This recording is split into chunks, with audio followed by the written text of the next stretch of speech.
আসসালামু আলাইকুম এভরিওয়ান। আজকে চিকেন ফ্রাই আর চিলি চিকেনের রেসিপি নিয়ে আসলাম। প্রথমে চিকেনগুলো ধুয়ে ভালো মতো একটি পাত্রে নিয়ে এ পর্যায়ে আদা রসুন দিয়ে দিলাম, আদা রসুন বাটা।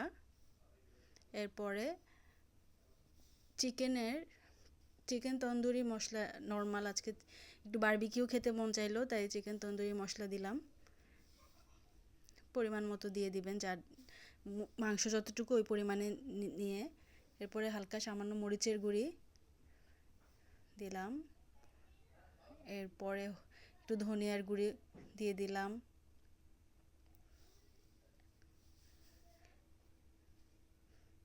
তারপরে সামান্য পরিমাণে সয়া সস।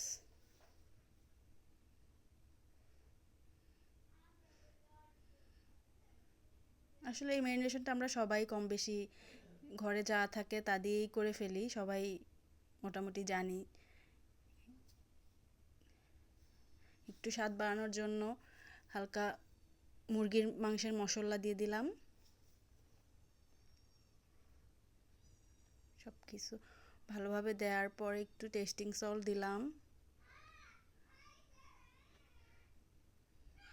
টেস্টিং সল্টটা যদিও খাওয়া ক্ষতিকর, তারপরেও আমরা টেস্টের জন্য না খেয়ে আর পারি না।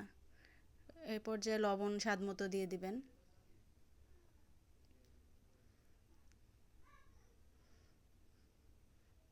সব কিছু দেওয়া শেষে ভাবতেছিলাম কি দেয়া আর বাকি ছিল, লেবু দেওয়া বাকি ছিল। লেবুর রসটা চিপড়ে দিয়ে দিলাম। একটা লেবু কেটে দুই তিন পিস দিলেই হবে।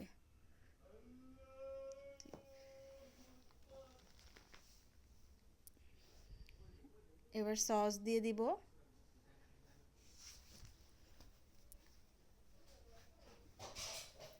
সসের পরিমাণটা মুরগির মাংসের অনুযায়ী। এরপর একটু তেল, সয়াবিন তেল দিয়ে ভালোভাবে হাতের সাহায্যে মেখে নিতে হবে।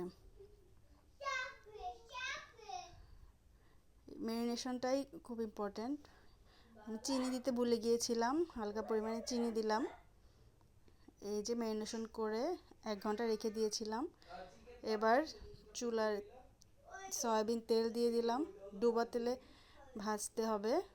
কোডিং করার জন্য ডিমে ফার্স্টে কোডিং নিয়ে তারপরে আটার মধ্যে কোডিং করে নিলাম।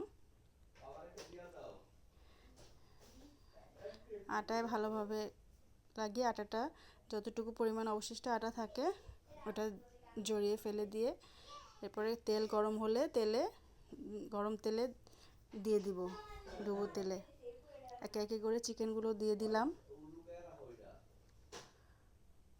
চিকেনের গায়ে তেলগুলো ভালোভাবে লাগানোর জন্য উল্টে পাল্টে দিচ্ছি। এই যে আমার চিকেন ফ্রাই রেডি হয়ে গিয়েছে।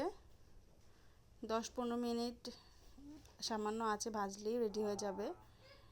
খেতে খুবই মজা হয়েছিল। এরপরে কয়েকটা চিকেন ছোট করে কেটে নিয়েছিলাম, তার মধ্যে ডিম আটা সব একসঙ্গে মিক্স করে মাখিয়ে সেটাকে ভালোভাবে ফ্রাই করে নিয়ে তারপরে চিলি চিকেন করার জন্য হালকা তেল দিয়ে তার মধ্যে সস, একটু শুকনো মরিচ, বাচ্চারা খেতে পারবে না তাই অল্প শুকনো মরিচ দিয়েছি, সামান্য চিনি দিয়ে ভেজে রাখা চিকেনগুলো দিয়ে উল্টে পাল্টে নেড়ে নিয়ে এই যে চিলি চিকেন রেডি হয়ে গিয়েছে। ধন্যবাদ সবাইকে। আসসালামু আলাইকুম।